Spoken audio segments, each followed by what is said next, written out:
Hello and welcome to another edition of your favourite podcast, Insane in the Membrane. Insane in the Membrane. Hello everyone, welcome to the show. It's nice to have you back. I hope you're well. Yeah, you know what, same old. We're doing our best to keep our heads above the water, not get too bogged down in all the shit that's going on. Summer will be here soon. When spring rolls around, summer turns up. Such a beautiful time, isn't it? Lovely time. I've been just running around gigging. That's literally all I've been doing. Putting a new show together that I'm going to be taking around the country, so keep an eye out for that on all my socials. My wonderful wife Kate is her and I will be working on some stuff together, so again keep an eye out for that as well. She's doing very well. She's a lovely lady, very, very patient and funny. She's great and good. I hope you're great as well. I hope you're doing all right. Thank you for listening to our wonderful podcast. 4 years in, nearly 4 years in. How about that? Madness. Anyway, this week's guest is Peter Hogan. Now, Peter Hogan is one of those names that had popped up over the years in various places because I used to read Uncut magazine and Vox and things like that. So people that know the show will know that I'm big on my music. And also with comic books as well. He's written for 2000 AD, amongst other things. He's also got his own book, Resident Alien. And you'll hear at the end of this episode, old Richie Wilson, who didn't quite do his homework properly. I do say to Peter, when he's talking about Resident Alien and where we can find it and where it's available, and I say, is there any point, any chance of them making it into a TV show or a movie? And yeah, you'll find out what happened at the end. It does remind me slightly of the man that once told Eggsy from Golden Looking Chain all about a record that he'd once released. Oh God! Called Newport. Yeah, not knowing that it was. Wait till the mic's open to bring that one up for you. Shit in hell. Yeah, that was a good one. Oh God, because the band I heard doing it, I thought it was a pastiche and they reimagined. Yeah. I didn't realise. Yeah, it was a bit of a thing on YouTube, wasn't it? I didn't know. Yeah. That's the thing, when I don't look at... It went viral, but nobody really knew it was them, but it was their record, yeah. Oh, so a version of it went viral, but no one knew it was originally Golden Looking Chain. Yeah.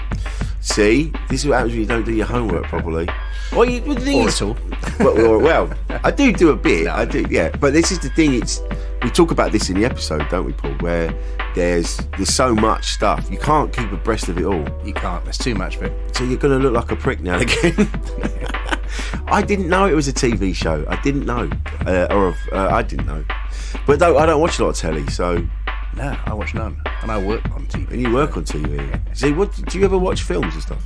Yeah, films and streaming, but no sort of TV channels. Not really. I've been watching. Well, if it's a TV show, it's normally because Kate wants to watch it, and she'll go off and watch it on her own, or when I'm not around, or I'll go, actually no, I fancy watching that. So I watched that. Yeah, White Lotus was the last one.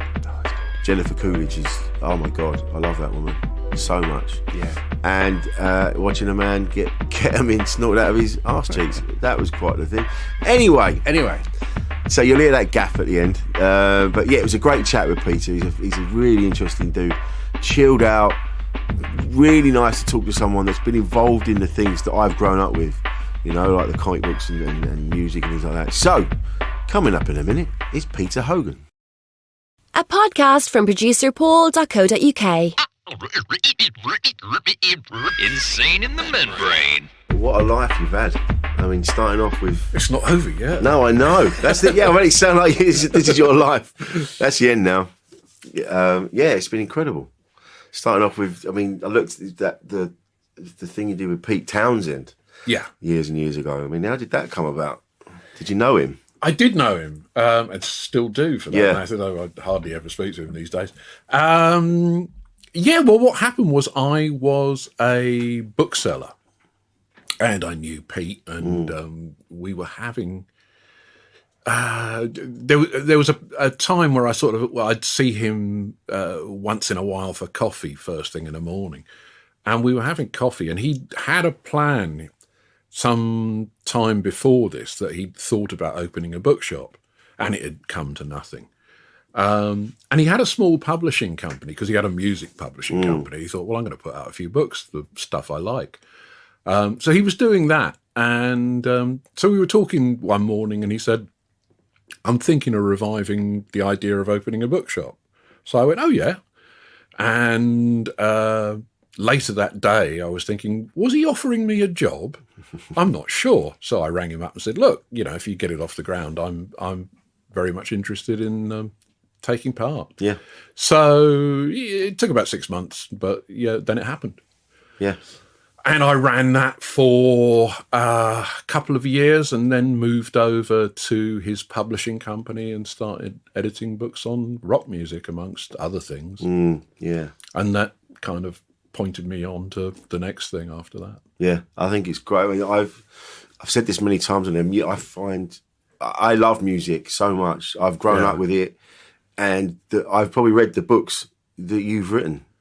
Which you might have done, or you might have read books that I edited. Yeah. It's quite a few books when you tot it all up. So. Yeah. So do you like your music? You're into your music? I do. Yeah. I still do, and I'm always discovering new stuff, which is great because I know a lot of people my age just kind of stop. You know, they're listening to the stuff they were listening to 30 years ago, but nothing new. Whereas I'm forever sort of hearing. I mean, every TV show, every movie has got a soundtrack now, so I'm forever discovering new bands, or new to me anyway. And I still find it, a real buzz when I discover something really great. I'm the same, yeah. And you get things that are sometimes come as a real surprise. I just heard the new John Cale album, right? And I'm going to go and see him live next month. And he's working with all kinds of sort of new, happening, young musicians from right across the board.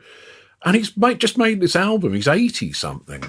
And he's made this album, which is one of the best that he's made in, 30 or 40 years. Yeah. And, certainly, holds its own up against the competition. Wow. So, plus, every once in a while, you just discover not necessarily a band, but, you might discover, a one-hit wonder and, whatever.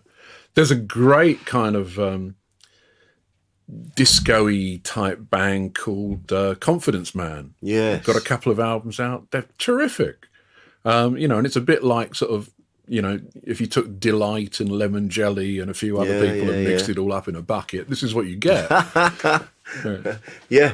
I think there's an assumption, because as you get older, people just assume, like you just said, like you're only listening to stuff from the 60s or the 70s and the 80s. Well, I'm of the opinion that retirement is a very bad thing for people. Yeah, definitely. Yeah. And the people that I kind of relate to are the ones that are still moving and still discovering new things, whether it's music or food or books or TV or whatever, be a shark. Keep moving. Yeah. That's exactly it, because people, they spend their whole life working that same job, and then when it's gone, that very quickly they kind of just disintegrate, and just disappear. Yeah, when they put all their energy not to one always, place. but not always, a lot of the time. Yeah, and I find that horrifying, because I always thought that was what was good, that was going to happen. Yeah, to everybody. But now I'm older myself, and kind of like you just kind of, I'm always on the lookout for new things. Yeah, and I don't even go out of my way to do it. No, I just do it. You just trip over them. Yeah. I mean, nowadays, it's like music's just coming out of a tap all the time. So. It's true. And I've been discovering a load of stuff from the 60s and the 70s and the 80s, and that I didn't know existed. Yeah. There's so many There's so ways much you of find it now. Yeah. And the weird thing is talk about the 60s, is that, I used to review CDs and reissue CDs and whatever.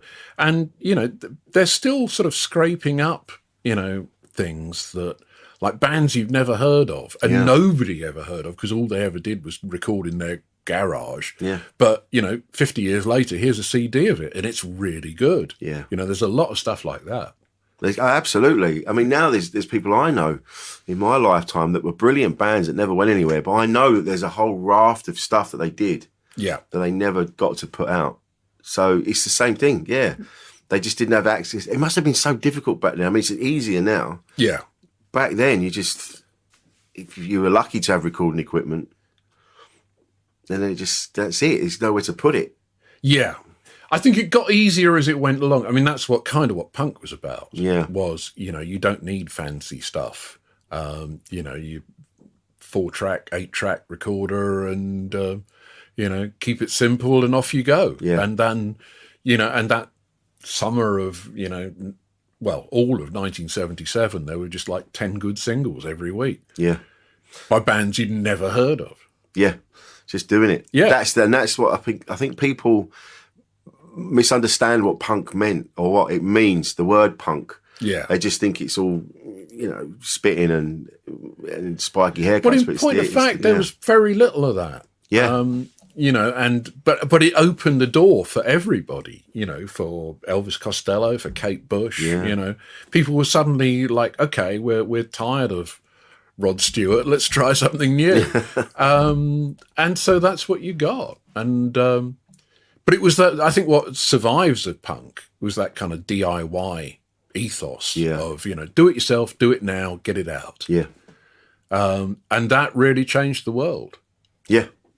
I mean, that sounds like a pretentious thing to say, but I think it did have an effect, not just on music, but on, fashion, on all of the creative, on everything, yeah. All creative things, yeah. I think that's like you say, like now with social media, there's loads of people that are doing TikTok videos and things like that. I know they get taken the piss out of and that's not this and not that. But they're doing that thing. They're doing that thing where they're recording it now and they're banging it out. Yeah. It's the same sort of thing, but just a different medium. The trouble is now it's just a flood, a torrent of stuff. So nobody can keep up with it all. But you still kind of can discover, you can discover enough things just by dipping your hand in the water once in a while. And it's not really about becoming rich and famous anymore. It's just about being creative. Yeah. Because the odds on you making money are very slim. Oh, God. I know. It's this is the thing. I mean, it's always been, especially in the music industry, it's always been shit. But now even more so, now we've got Spotify and all these other, these other platforms that I don't know how any band can afford to carry on unless they have that initial burst. Well, I think, I mean, the odds on making it big are slender. I think, the trouble with Spotify is you can't kind of put the genie back in the bottle. I mean, I think Spotify, frankly, should be dismantled and the guy who runs it should be put in jail. But it's out there and all the kids, are going like, it might be morally wrong, but we're going to use it because it's cheap. And you think, I kind of see where you're coming from. Yeah. But I think every single musician I've ever met hates the bloody thing. Of course, yeah. Well, there's obviously a deal being made with the record labels. Yeah, it's the record labels that are to blame, ultimately. But I think it touches on so many things. Creators' rights and copyright and all of these things are being violated. And so, there is a lot of talk about, with at a kind of governmental level in this country and in the States that, something needs to be done to protect these people. Yeah. This is it. And people say, well, I want my bands to carry on. And go, well, they can't afford it if you're not paying for it. Yeah, quite. If you don't support them, what are you going to do? I mean, this is the thing I always got. I mean, back in the days of illegal downloading, which is effectively the same thing, I could never understand the logic. If you like these bands, don't you want to see them make a living? Yeah.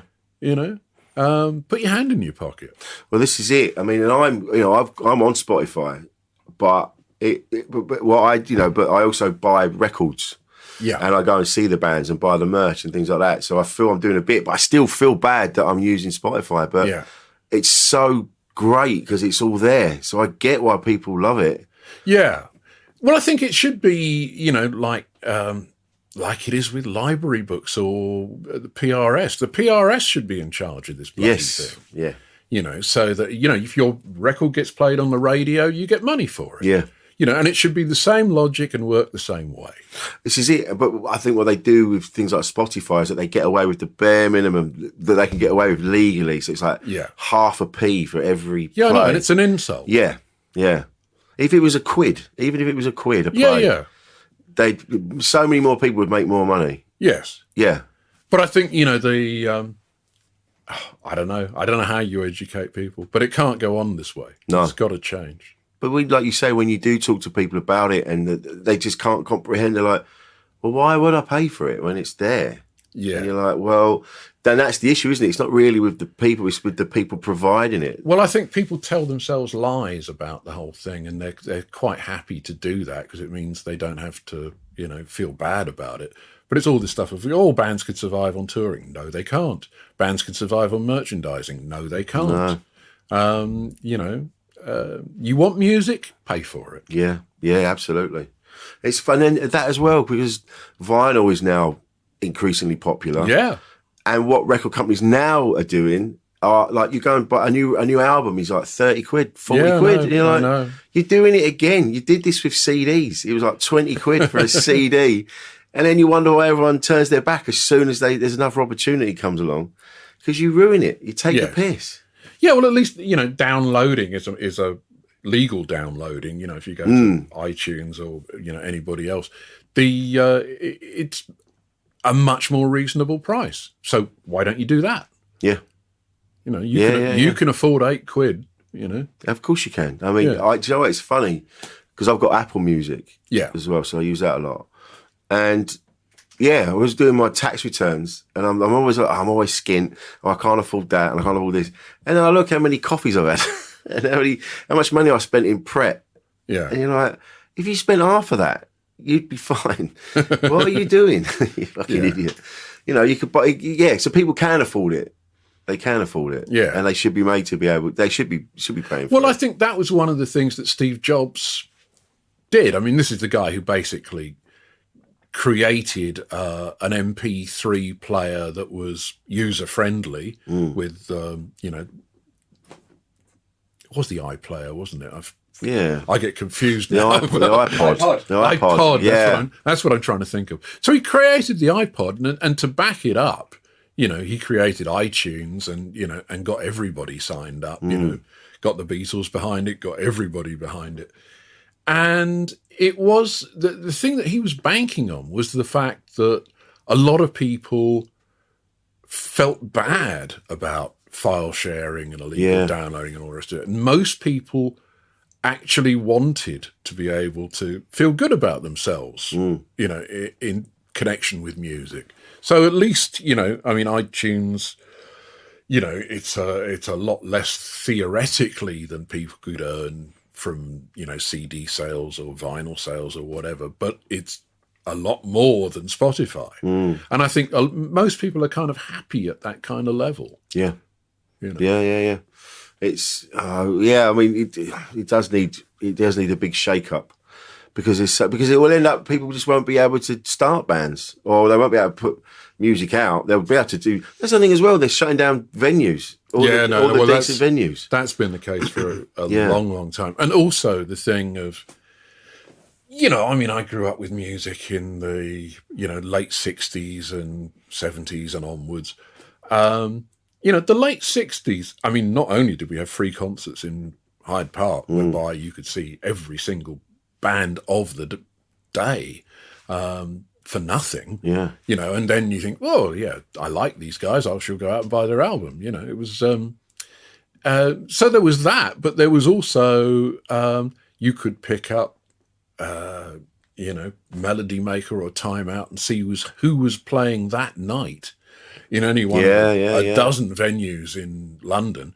I think, oh, I shall go and see this band tonight. And you could just walk in. But that's spontaneity. But, you know, there's a lot more people around now. So, you know, that spontaneity thing died a long, long time ago. So now if you want to see a band that you like, you know, they'll stick up the advert, you know, we're playing in 6 months' time, a year's time, you know, buy your tickets now. Yeah. And even that, the ticket prices. Yeah, no, very often they're gone because, you know. Because there's touts have got Because in there there's, first, well, not just that, but there's so many people, you know. Yeah. I mean, there was a time when, you know, youth in inverted commas was in the minority, but now youth means anything between 20 and 70. Yeah. and half these guys all want to go and see the band that you want to go and see. This is it. Yeah. But I do remember that. I remember, going, just turning up. Yeah. Going to see bands at the Town and Country Club and Yeah. wherever. It was great. Good, great. You know, the Hope and Anchor and just going. Yeah, there were a lot of places that there aren't anymore. No. And this is it. It's such a shame because there's that smell of patchouli oil always takes me back to those patchouli oil and shit lager. It always reminds me of when I was going to see bands. And It reminds me of a girl called Mandy, but that's another story. very evocative. Yeah. But at least here we got the Forum, you know. Yes. Forum's a nice little venue. It's a great venue. Yeah. Yeah. So there's some dotted around. Yeah. But this is the thing with property developers, because it's all about the money, so they don't really give a shit. No, they of never the history have of a done. place. No. Yeah. I mean, the Forum exists is probably a small miracle, but Yeah, definitely. Yeah, but I mean, you must have seen some changes. I mean, you were Uncut for a bit, so you must have seen some huge changes. yeah, I have. I mean, well, I mean, everything's changed, so I mean, I wouldn't even know where to begin on that one. No. But did you enjoy your time there? Did So I? Uncut was one of the magazines I always used to go to. Yeah, well, yeah. I mean, I worked for Melody Maker and for Vox and then for Uncut. And the guy that basically created Uncut was Alan Jones, who had been editor of Melody Maker. So he kind of drafted me in. But with all of those things, I did write about music a bit, but by and large, I found myself writing about movies and comics and all kinds of other things. In fact, that's kind of what dragged me into the comics industry, was Really? the fact that there was a big sort of comics boom in the late 80s when things like Watchmen were happening. And so the people I was writing for said, you know about this stuff, go and interview these guys. So I did. And that kind of lured me into the comics industry. And did you feel more at home in the comics and movies? Well, the thing, I mean, you know, I've always loved movies, so having, you know, a chance to see them for nothing and get paid for writing about it was great. And in terms of, you know, of comics, the thing about the music industry is it is very age sensitive. You know, so, you know, once you've reached, you know, your late 30s, you're kind of like looking over your shoulder at all the people younger than you who are sort of pushing to come in, and you think, my days are numbered here. So whereas comics is one of those things where it really doesn't matter, you know. I mean, there are plenty of writers and artists working right into their 70s and beyond in some cases. So, you know, it's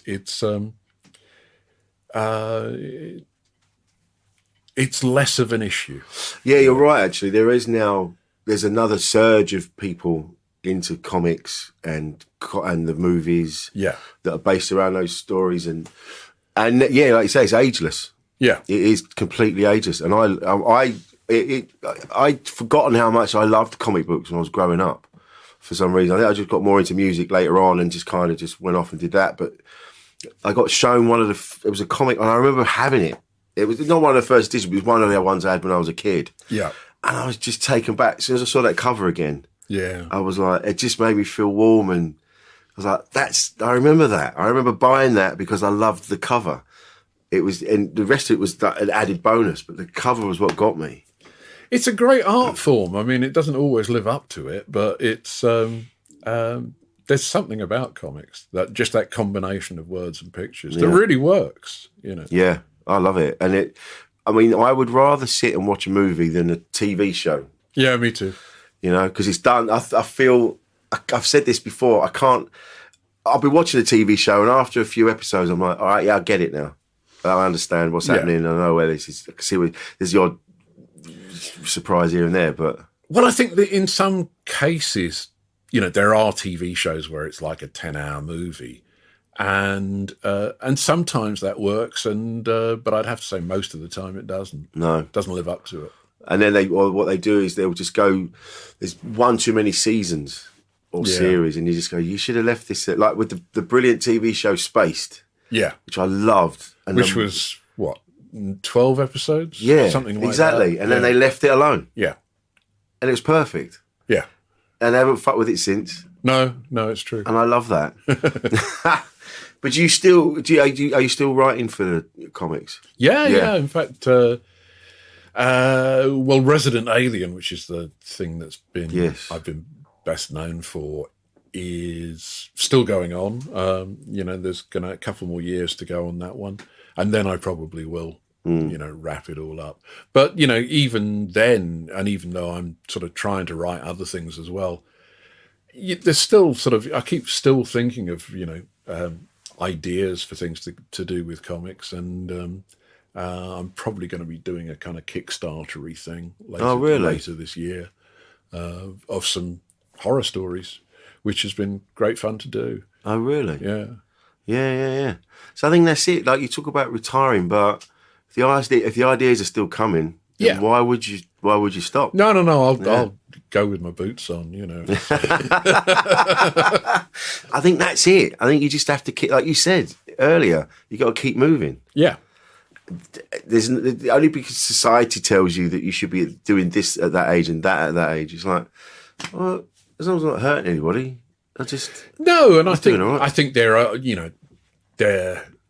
you see some people and they do decline with age, but others can go on forever. Like talking about earlier, John Cale. Yeah, he's still doing amazing stuff. I know. I saw him at Latitude a few years ago. Yeah, brilliant. Yeah, brilliant. All these guys, Rolling Stones, the way I won't necessarily go and see them now, but the fact that they're still pirouetting around at, nearly 80 years old is... Yeah. Well, there's, a lot of that generation are still going there. The Who are still touring. Yeah. Of course, in a lot of cases, you see a band and it sort of says, so-and-so playing tonight, and then you realise it's one original member. We went to see, a friend and I went to see, this must be, 6 or 7 years ago, there was a sort of 60s package tour, playing at the Assembly Halls in Tunbridge Wells. And so we went to see them, and they were dreadful. It's one of those things where, there's like one original member left. And everybody was terrible, except for the Zombies, who were fantastic. Oh, wow. Yeah, and in fact, I certainly have seen them another 2 or 3 times since then, and they're just great. Love the Zombies. Yeah. That, what's it called? What's the album called? Odyssey and Oracle. Odyssey and Oracle. They did that live at the Palladium about 3 or 4 years ago, and I bet that was incredible. I went. It was incredible, yes, because they actually reunited that lineup of. Oh, really? Yeah. So there was some, there was one guy who hasn't, been on a musical stage in 10 or 20 years. Wow. And he was there, and the whole thing was just fantastic. Yeah. I found a copy of it years ago, about 20 years ago, in a shop in Bromley. And this is before sort of vinyl was kicking on again. Yeah.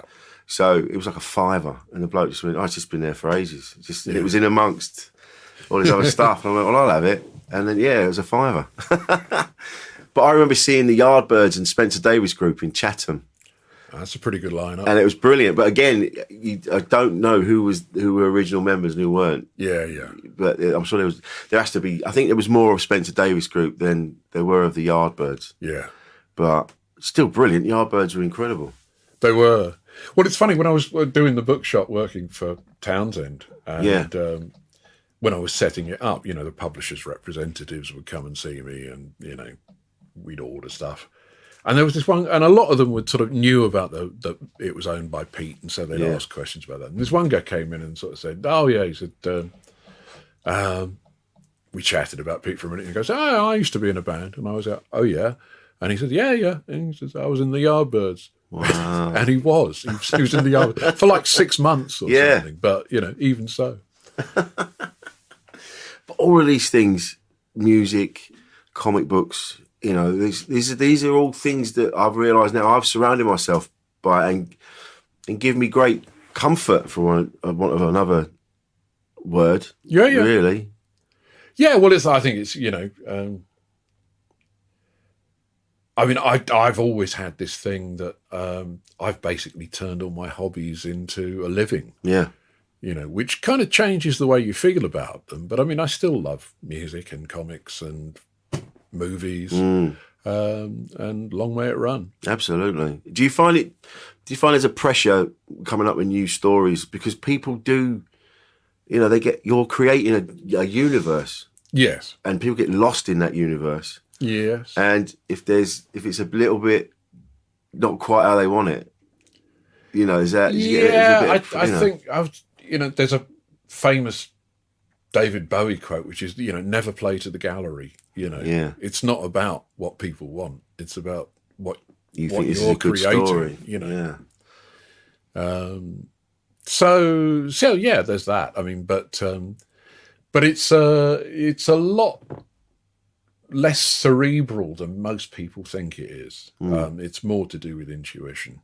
All right. And you don't get like sort of, a big idea. You don't get it all in one go. You get sort of, dribs and drabs over the course of, quite a while. Yeah. And then you sort of put it all together and stir it up, and hopefully you've got something worth eating. Have you ever done it? I've done this before. I came up with this idea and I was like, oh, this is great. And I wrote it all down. I spoke to someone else and went, oh, this is a really interesting story. And I spoke to someone else and they went, yeah, this is Ghost. And I went, what do you mean? And he just read it. He went, well, and I went, oh shit, yeah, it is. I just changed a few people, but Yeah. the premise was Ghost, basically. Well, you could say that. That a lot of stories are kind of archetypes, if you like, or tropes. Yeah. But that doesn't mean you shouldn't do something like that, because whatever you're bringing to the mix is going to be different from what somebody has brought to it before you. Terry Pratchett used to say this thing about fantasy, that it was like a stew, and what happened was sort of, everybody who's ever done fantasy has kind of put their bits into the stew. And so you take some out, but then you put some more of your own back in for other people to take. And I think that's true. I think it's true of a lot of things, science fiction. But there's all kinds of science fiction. There's science fiction doesn't have to mean, I don't know, lightsabers and spaceships. It could be something set here and now and be all about just the ideas. Well, they say that Mary Shelley's Frankenstein was the one that opened the doors to science fiction. So they say. Yeah. An 18-year-old girl created science fiction because she was bored. I've been bored. Yeah. I haven't created anything. Just made a mess. Yeah. So just do people like Terry Pratchett, do they inspire you? Are they're the people that sort of got you into this? Well, I think one of the things is that I knew a lot of these people one way or another, certainly within comics. And it was a kind of boom period for comics when I started doing it. It ceased to be a boom period very shortly after I started. But it was one of those things that, I kind of knew how it worked. And so I thought, yeah, I'll give it a go. And other than that, the rest of it is kind of you learn how to do it by doing it. Did you find it daunting, though, getting in when you were at 2000 AD, when something as iconic as that? Yeah. That must be quite nerve-wracking. I didn't find that one particularly nerve-wracking, No. but there were occasions where I was kind of following people like Neil Gaiman or Alan Moore, who were friends of mine and who helped me a lot in learning how to write. But nonetheless, they're a hard act to follow. Yeah. But that doesn't mean you shouldn't try. No. So, I gave it a go. Yeah.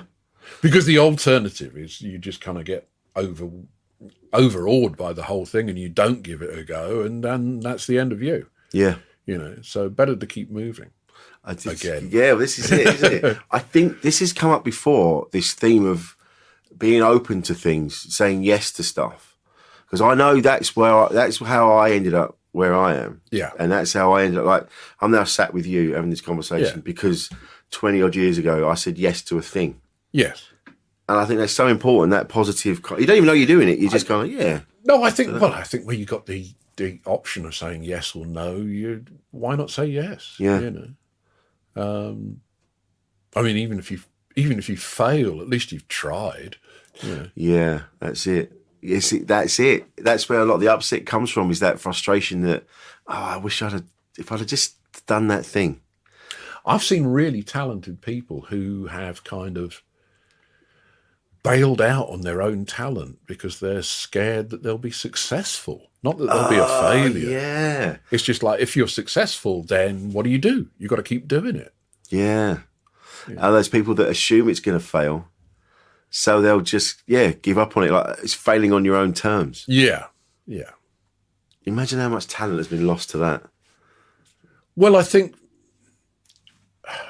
the thing is, there is a lot of stuff that is scary, but it's okay to be scared. That, again, shouldn't stop you. No, I think it's that.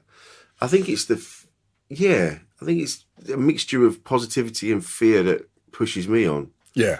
I'm always like, that might come to something, or that might be exciting to do. Yeah. Well, I think there is a self-help book called something like Feel the Fear and Do It Anyway. Yeah. Which, it's a bit of a bumper sticker, but I agree with the sentiment. Yeah. But I think it's that, when it's such a feeling of achievement, whenever you start anything new, you do feel stupid and you feel like, I don't know what I'm doing, I don't know where this is. But then in 6 months' time, you'll be in a position going, oh yeah, I got this. Yeah. And it's such a wonderful feeling of accomplishment. Yeah, I think you do have to kind of, not get complacent. I mean, try not to get in a rut, try not to repeat yourself. Just try to do new things. Yeah. And then setting up on your own as well. You're doing your own comic. That must have been. Well, I think the thing is, I had done a lot of writing other people's characters, whether it was 2000 AD characters or, I've done Captain America, I've done Batman, Wow. I've done the Sandman characters, I've done some of Alan Moore's characters. And the thing about doing other people's characters is what they would do or say in any kind of set of circumstances, because you've got the example of what everybody else has done with them. So all you really have to do is follow that. But I think I probably was scared about doing kind of, my own things, because in that instance, you don't know. You're finding out as you go along what those characters would say or do. And that is a bit daunting. But I sort of quickly found out, actually, this is working. So keep on doing it. Yeah. And I find now, like you just mentioned some massive names there. And like you say, you look at what's gone before and you go, well, I know what these characters do and say and how they react in certain situations. But it seems now what they're doing is reimagining a lot of these characters. Like there's essence of what was before. Yeah. But now they're making them more, especially with things like Batman. Well, I think the trouble is that, these are characters that have existed for a long time, and the superhero end of things in comics is about kind of endless reboots. Yeah. It's like, we need to kind of, completely reinvent it, or, now Superman will have children, now Superman will leave Earth for another planet, and so on and so on. And maybe it's just because I've seen so much of this stuff, but I look at it and I just go, I'm tired. This doesn't really interest me. What I would like is do I want to read a Superman comic? Yeah, but I want to read a good one. Yeah. I want to read, it's the monthly thing. It's the sort of, endless stuff and this huge continuity, and it's just I just got tired with it long ago. You know, I want a story that's got a beginning, middle, and an end. Yeah, that's well done. Yes, that's why I like the movies. Yeah. No, I know exactly. Yeah. I think Marvel's movies have gone off the boil somewhat, but certainly, you know, the first kind of wave of it up to Infinity War, it's like they almost didn't put a foot wrong. Yeah. And what my feeling was like, this stuff has replaced the comics. You don't need the comics anymore. Yeah, right. Because the continuity in the comics is like, nobody understands it. No. You know? Everyone talk about it. Is it canon? Is it this? Is it that? Yeah, I don't know. But it's like there's, 60 years of it. Yeah. And, and frankly, the first, 15 years of it is the good bit. after that, Yeah. it just turns into a mess. But, but I think the films will hit that problem as well. Yeah. And I think they're starting to do that. Well, it's all I'm having now, like someone said, well, my wife in the lockdowns, she watched all the Avengers one, all the Marvel films in order as they're supposed to be. And I was like, okay. And so I said, and did that help with anything? And she went, not really. She says, they're really pretty much the same. There's the bit where it starts, and then there's a quiet bit, and there's more fighting.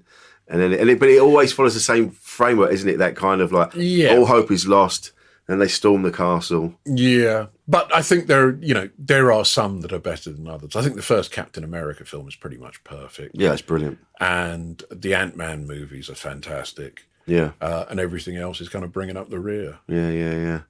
I just see it as all the same. And I know that there is that structure that everybody uses that, to put a film together. So there's the bit where everyone meets, and then there's the bit, and then they misunderstand each other, so they fight. So they fight, and then they realise what's happened. So there's that bit again where they storm. There's always a rush through traffic to find each other again. But so I like it when a film comes along, and you've still got that structure, but it's so beautifully hidden. Yeah, like I love Grand Budapest Hotel. Yeah, it's one of my favourite films. Yes, that was very nice. Well, I like all his stuff. Yeah, some more than others, but it's again. I'm really pleased that Everything Everywhere All at Once has just got nominated for 11 Oscars, which it deserves, but the public kind of. Took that on. Somebody made the comment the other day that people are sort of using the word multiverse left, right, and centre now, and they're doing it because they've been educated by the Marvel movies that such a possibility exists, and so having had that made that movie possible. Yeah, absolutely. I remember when I watched that a little while ago, and it's the first time in a long time where I've just been sat going, what the fuck is going on? But that's a good thing. Yeah, it's brilliant. I mean, I think that's always been the thing that, Hollywood mainstream Hollywood tends to be formula. Yeah. And whereas you do get American indie films, for that feeling of I don't know what's going to happen here. I don't know how they're going to work this out.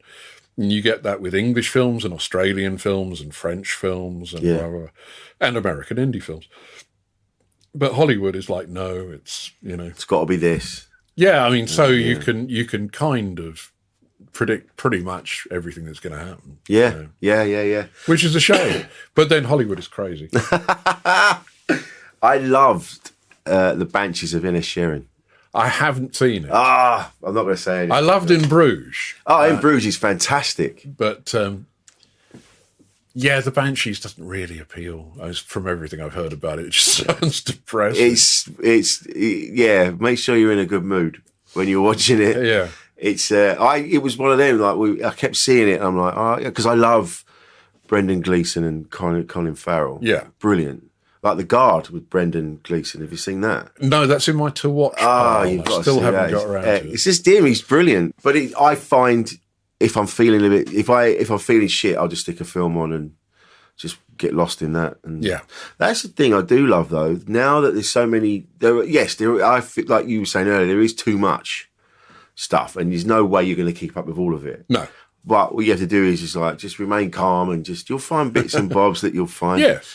Because I found a documentary on the author John Healy called The Grass Arena. And it was his story. The book, he wrote the book about when he was homeless for 15 years.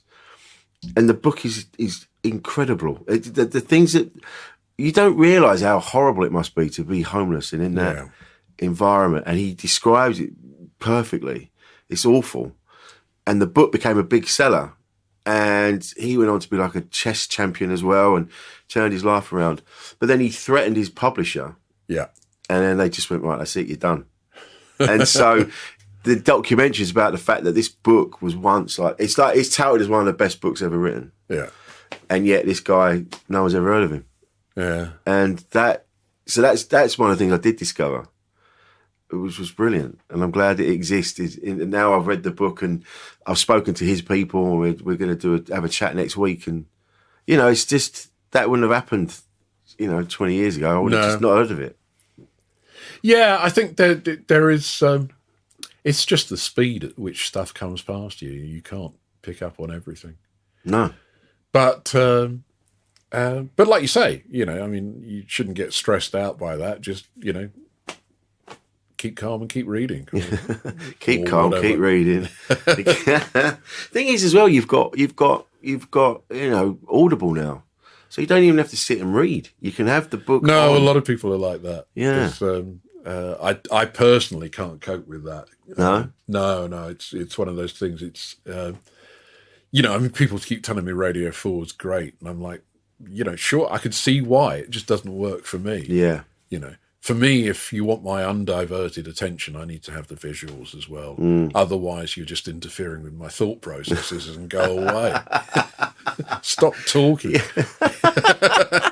Well, no, I find it's easy. I like having it on, like if I'm at the gym or I'm off to a gig somewhere. Yeah, and I can just sort of look out the window and have the story, have the person that wrote the story. Yeah, telling me. As I've just been listening to a load of George Orwell stuff. Down in Paris. That's the thing. I've listened to and read 2 back-to-back books about being homeless. Wow, that's fucking depressing. Yeah, I know. I think you need to change some nice fairy tales. That's what I need. That's what I need to get back into the comics. Yeah. But have you seen the movie adaptations of things like Judge Dredd and? I have, yeah. Well, they did 2 of Dredd. Yeah. And the first one, didn't really. With Sylvester Stallone. Well, it was miscasting, but they wanted Hollywood. They wanted that money. The second one, I thought was okay. They're supposed to be doing a TV show, but oh really? Yeah. I found the second one was more in keeping with. Yeah. Because he didn't take his helmet They're off. doing a Rogue Trooper one with Duncan Jones helming it. Oh, really? That'd be interesting. So that could be interesting, yeah. Because he did Moon, didn't he? He did Moon and various other things. He did, what's it called? He didn't write it, but he did direct a movie called Source Code, which is fantastic. Right. Got Jake Gyllenhaal in it. And it's kind of, it's a bit like a sort of science fiction Groundhog Day. Well worth tracking down. Yeah, Source Code. Yeah. I'll have a look for that. So do you find, I know when I get hit with inspiration at all various times, so I have to have, I'm lucky now we've got phones, but years ago when I started in comedy and I'd have an idea for a joke and I'd go, I'll write that down in the morning and it'd be gone. Right. So have you got a notebook around all the time or? There you go. But this is everything from sort of, buy more chips through to, the big idea. Yeah. But I find if you don't write it down, it'll get lost. I mean, so many times I've encountered people who are going, I'll remember that. No, you won't. No, you won't. You don't write it down, it's gone. Yeah, so many times. And it might come back, but it might not. what has happened is that I'll wake up in the morning and go, I remember I had an idea. Can't tell you what it was. Couldn't tell you, yeah. So now there's either my phone or we've got a book. We've got a book by the bed. Yeah. And just scroll it down. Yeah. Yeah, it's the only way. But then you have to go through the notebook. Oh, I know. Yeah, then that's a whole other job. Yeah. I've got so many notes on my phone. And I'm always, like, the minute that when you turned up, that's a new show that I'm writing. Okay. That I'm telling this festival that I'm going to be doing. And they wanted a quick blurb about it. So I was like, just quick. But I've got notes on my phone that, I'm going to I will go through it. It's just effort, isn't it? Yeah, yeah. Well, I want to be able to knock it out in one go. Yeah, it doesn't work like that. No. Occasionally you'll have a moment, won't you, when it just feels like the story's just tumbling out. There's it's rare, but I mean, sometimes I get something will work to the extent that the ideas are coming faster than I can write it down. Or you'll get sort of, the beginnings of an idea for a story, and then it's like the whole thing just gets downloaded into your head. Yeah. Like, whoom. It's like sort of sticking extra rooms onto your house. Yeah. Put all this stuff in. I get sometimes though, if a joke comes too easily, I have to Google it, and I'm like, have I heard this somewhere? Because I'm like, this is too perfect a joke that's appeared in my head. It must be from somewhere. And I've been lucky. There's been a couple of times it hasn't been, but there's always been. I'm like, oh yeah, that's an old Dave Allen bit. Yeah, from when I was a kid that I've completely forgotten about. Yeah. But again, you can rework things. Yeah, make them modern, make them your own. Yeah. So what's happening next? What are the plans? Just keep doing what you're doing? I've got to go shopping. Pretty much just keep doing what I'm doing. I've got sort of a lot of things that are kind of half developed that now I'm just going to sit down and sort of start being methodical and finish them. Do you find it easier when there's a deadline? I know I do. In some ways, yeah, because there's always that thing of sort of, financial necessity, but, if people are screaming at you, that can help. But a lot of that has kind of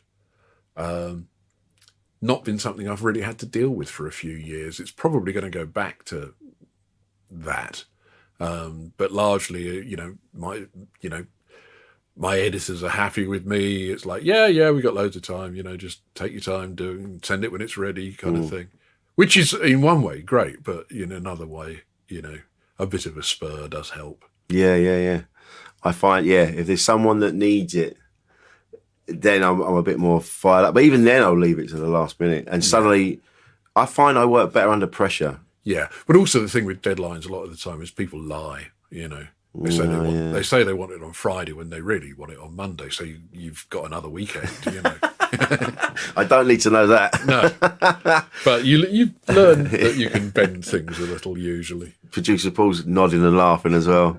There's a man that's squeezed every last drop out of the deadline. Oh mate. But this has been lovely. Okay. Really nice. Yeah, no, it was fun. And so where can we find your stuff? Well, any comic shop, theoretically, you can find Resident Alien and other things as well. The Resident Alien, let's see, there's the 7th book is currently coming out in comic form and will be out as a book in the spring. So there's 7 paperbacks. The first 3 have been collected into an omnibus, and the second 3 will be out in the second omnibus, which will be out in May or June. So, is there any plans to develop it into a movie or a TV show? Where have you been? No, it is a TV show. Is it? Yeah. My God, I've not done my homework. TV show is very different from the comic, but it's still very enjoyable. And that you can find on Sci-Fi, and it's on Now TV, and various other places. My apologies. Of course it is. And they're about to start filming the 3rd season. Really? Yeah. Brilliant. It must be nice to see your work amongst all the other, like everything else. It's very odd, sort of seeing people wandering about pretending to be people that you've created. It's very odd. But like I say, even though it's nothing like the comic, it's very enjoyable. Yeah. So I'm good with that. And most people seem to enjoy both. So that's kind of all you could hope for. I think that's it. If it's like, again, with the Judge Dredd movies, I think people were really upset that it wasn't true to the comics and the character that we knew and we loved. And I think if you manage to get Resident Alien, and people, the filmed versions is very similar to the books. That's what people want. Yeah. It's when people go, oh, this is based on this. Yeah. And you're like, well, they're the same characters. Well, I think, we've obviously discovered a whole new audience through the TV show, and probably a lot of those people don't even realise it was a comic first. But it's got a passionate following, so hopefully it will run and run. But, again, we're back to the fact that Hollywood is crazy. So you never know. You never know. Peter, thank you so much. It's My been pleasure. amazing. Thank you. Insane in the